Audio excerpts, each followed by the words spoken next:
Li ovvjament dispjaċuti ħafna mill-inċident li nqalax.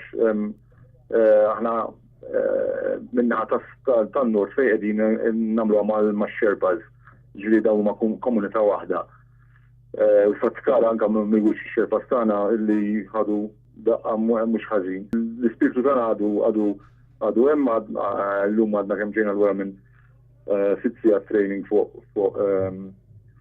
Icewall.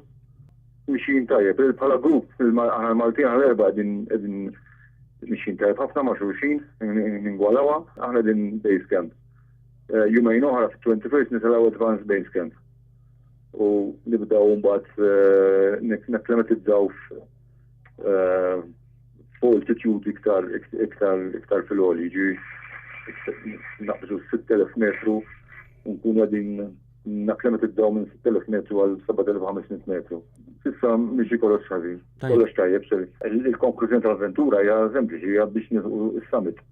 Ma biex tilħaq is-summit trid tiddarri ġismek f'ċertu altitude għal madwar 4-5 ġimgħat. Ġifieri meta nitalgħu jumejn oħra iktar fil-għoli, ħa nagħmlu xi madwar xi ġimgħatejn.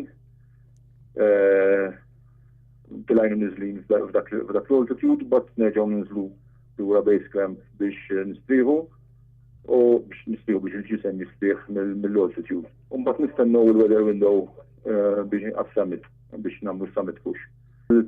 Kif ikun istempaw minn sena l sena, ġeneralment il-weather window li tkun tajb biex tagħmel summit push tkun jisu bejn 17-18 ta' Mejju sa 22 ta' Mejju dak il-perjodu.